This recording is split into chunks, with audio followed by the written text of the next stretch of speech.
नमस्कार बच्चों, संस्कृत ज्ञान चैनल में आप सबका स्वागत है। संस्कृत में अब हम फर्स्ट ग्रेड या सेकंड ग्रेड के लिए व्याकरण की शुरुआत करके फिर वहां से पढ़ रहे हैं। हमने पहले दिन व्याकरण की पृष्ठभूमि पढ़ी, फिर उसके पश्चात तीन मुनि हमारे, जिन्हें हम व्याकरण में त्रिमुनि कहते हैं, और उनके द्वारा तीन रचनाएं लिखी गई हैं। प्रथम मुनि हमारे पाणिनि और द्वितीय मुनि है कात्यायन। उनके विषय में हम विस्तार पूर्वक पढ़ चुके हैं। आज हमारे व्याकरण के तृतीय मुनि पतंजलि के विषय में हम पढ़ेंगे। तो व्याकरण के तृतीय मुनि है पतंजलि, जिनमें पतंजलि शब्द में कौन सी संधि है? पतत धन अंजलि। पतंजलि शब्द में पर रूप संधि है।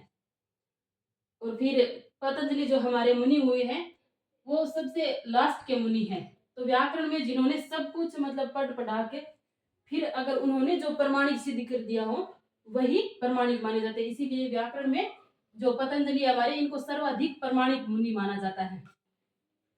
इनका जन्म स्थान, इनका जन्म कब हुआ था? तो 200 ईस्वी पूर्व। पाणिनि का हुआ था 500 ईस्वी पूर्व, फिर कात्यायन का हुआ था 350 ईस्वी पूर्व, और पतंजलि का हुआ है 200 ईस्वी पूर्व। इनका लेखन है भाष्यम। इनके उपनाम भी क्या है? भाष्यकार। जैसे वार्तिक ने, उन्होंने वरुचि ने क्या लिखे थे? वार्तिक, तो उनको कह दिया गया वार्तिककार। और पाणिनि ने सूत्रों में लिखी थी अष्टाध्यायी, तो उनको सूत्रकार कह दिया गया। उसी प्रकार इनको क्या कहा गया है? भाष्यकार। इनकी शैली है संवाद शैली। संवाद शैली या चूर्णक शैली, जिनमें प्रश्नोत्तर, वाद विवाद और व्याख्या की गई है। पतंजलि की माता का नाम था गोणिका। इनका निवास स्थान है पाटलिपुत्र, बिहार। और जन्म स्थान क्या है? गोनर्द या गोंडा प्रदेश, जो उत्तर प्रदेश में पड़ता है, लेकिन निवास स्थान है इनका पाटलिपुत्र, बिहार। इनको शेषनाग का अवतार माना जाता है। पतंजलि को शेषनाग का अवतार माना जाता है। इनके जो भी उपनाम है वो शेषनाग के ऊपर ही है। और इनकी रचना है महाभाष्य। महाभाष्य में इनकी रचना है। महाभाष्य में कितने आहनिक है? 84 या 85 आहनिक है। महाभाष्य में 84 या 85 आहनिक है। एक दिन में किए गए कार्य को क्या कहा जाता है? आहनिक कहा जाता है। माना जाता है कि इन्होंने 84 दिन में अपनी पूरा जो महाभाष्य में वो लिख दिया था। इनको लिखने में 84 दिन लगे थे, इसलिए इनको आहनिक कहा गया। जिन्होंने जितना कार्य इन्होंने एक दिन में कहा गया, आहा निवृत्तम, तो उनको आहनिक कहा गया। इसी प्रकार पूरा महाभाष्य है वो 84 या 85 दिनों में लिखा गया। महाभाष्य के अध्ययन का समय है 84 दिन का था। और पतंजलि के कुछ उपनाम है। इनकी माता का नाम गोणिका है, तो इनको गोणिका पुत्र कहा गया। इनका जन्म हुआ था गोनर्दिया, गोंडा प्रदेश में, इसलिए इनको गोनर्दीय कहा गया। इनको शेषावतार, शेषनाग का अवतार माना जाता है। शेषराज, शेषाही, अहिपति, नागनाथ, फणिवृत, शेषराज, चूर्णिकार, पदशेषकार, ये सारे के सारे शेषनाग के ही पर्यायवाची हैं। जितने भी शेषनाग के पर्यायवाची है, और आपको प्रश्न में पूछ ले तो आप कौन से मुनि करोगे? ये पतंजलि के सारे उपनाम है। कहा जाता है कि एक बार महर्षि पतंजलि है वो तालाब में स्नान कर रहे थे, तो वहां पर इनके अंजलि में नाग आके बैठ जाता है। तो नाग आके पूछता है कि आप कौन है जो मेरे को ऐसे ले रखा है? तो पतंजलि के मुख से पहली बार में ये निकल गया कि सपो अहम। सपो अहम यानी कि मैं सांप हूं। तो शरक पूछता है वापिस कि अगर आप सांप हैं तो मैं कौन हूं फिर? तो इन्होंने प्रथम, इनका वाक्य मुख से जो प्रथम वाक्य निकला था सपो अहम, वही उनके मुख से निकला हुआ प्रथम वाक्य है, सपो अहम। इसी वाक्य को सिद्ध करने के लिए इन्होंने गलत सिद्ध नहीं होने दिया। इनको लगा कि भाई मैंने गलत बोल दिया, सपो अहम है, ऐसा में नहीं हो सकता। लेकिन इसी वाक्य को सिद्ध करने के लिए इन्होंने महाभाष्य में लिखा फिर, और उसमें प्रथम वाक्य है वो है सपो अहम रखा। और इनके समकालीन आश्रयदाता शासक थे पाटलिपुत्र के राजा पुष्यमित्र, जो सुंगवंशीय शासक थे। इनके मुख से निकला हुआ प्रथम वाक्य क्या है? सपो अहम। और इनका प्रथम आहनिक क्या है? पसपसाहनिक, जिनको प्रस्तावना कहा गया है। इनका प्रथम वाक्य था पसपसाहनिक। और इनके द्वारा वार्तिकों का खंडन करके, यानी प्रथम में जब महर्षि पाणिनि ने क्या लिखे थे? सूत्र लिखे थे। अष्टाध्यायी में सूत्रों की रचना करी थी। माहेश्वर सूत्र, प्रत्याहार सूत्रों से लगभग 4000 के आसपास सूत्र लिखे थे। उन्हीं सूत्रों का खंडन करके जब वररुचि ने लिखा कात्यायन ने, तो उनका खंडन करके उन्होंने वार्तिक लिखे। फिर वापिस इन्होंने जब पतंजलि ने व्याकरण लिखी, तो इन्होंने उन वार्तिकों का खंडन करके फिर से व्याकरण में सूत्रों को स्थान दिया। तीनों मुनियों में पतंजलि है वो तृतीय मुनि है, और इनके द्वारा इनको सर्वाधिक प्रमाणिक मुनि माना जाता है। और इनकी अन्य रचनाएं हैं 3। महाभाष्यम के अलावा, महाभाष्यम तो इनकी प्रसिद्ध व्याकरण की रचना है, लेकिन अन्य रचनाएं हैं पातंजल योग सूत्रम, महानंद महाकाव्य में, और निदान सूत्र, जिसमें इन्होंने छंदों का वर्णन किया है। एक वाक्य आता है कि यथो उत्तरम मुनिना प्रमाणिम, ऐसा प्रश्न पूछ लिया जाता है, तो वो हमारे होंगे पतंजलि मुनि। इनके महाभाष्य पर 3 प्रसिद्ध टीकाएं लिखी गई है।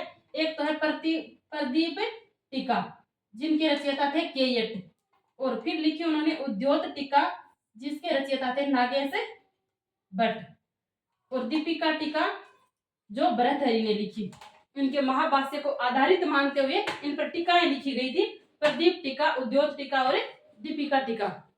और इनके 3 अन्य रचनाएं हैं पातंजल योग सूत्रम, महानंद महाकाव्य, निदान सूत्रम, जिसमें छंदों का वर्णन किया गया है। इनके मुख से निकला हुआ प्रथम वाक्य है सपो अहम, और इनका प्रथम आहनिक है पसपसाहनिक, जिसको प्रस्तावना भी माना गया है।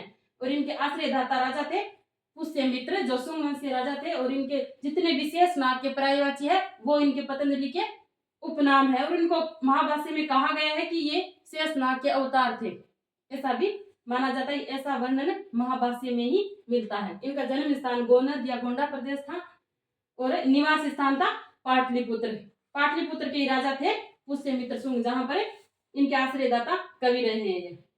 और इनकी प्रसिद्ध जो रचना है वो महाभाष्य में है, और इनका उपनाम भाष्यकार है। इनकी शैली है वो संवाद शैली है, चूर्णक शैली है, जिसमें प्रश्नोत्तर किए गए हैं, वाद विवाद किया गया। जाहिर सी बात है कि राजा के दरबार में थे, तो वहां पर वाद विवाद और व्याख्या तो होती रहती थी। इनका लेखन है भाष्यम, और इनका जन्म कब हुआ था? 200 ईस्वी पूर्व। पतंजलि शब्द में कई बार संधि पूछ ली जाती है, तो आप कर देना पतत धन अंजलि, इनमें पर रूप संधि है। ये हमारा पतंजलि का वर्णन था। आपको थोड़ा बहुत और बता देती हूँ कि त्रिमुनियों के द्वारा जो रचित रचनाएं हैं उनको क्या कहा गया है।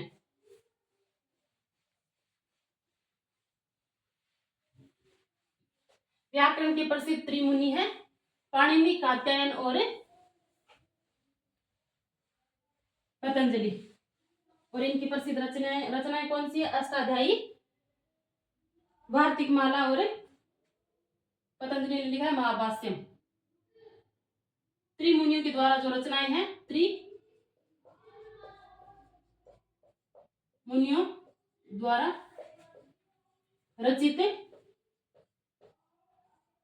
रचनाएं, ये हमारे त्रिमुनि। त्रिमुनि कौन कौन से थे? पाणिनि, कात्यायन और पतंजलि। और इनके द्वारा रचित रचनाएं हैं अष्टाध्यायी, और कात्यायन की रचना है वार्तिकम या वार्तिक माला, और पतंजलि का लिखा हुआ है महाभाष्यम। महाभाष्यम।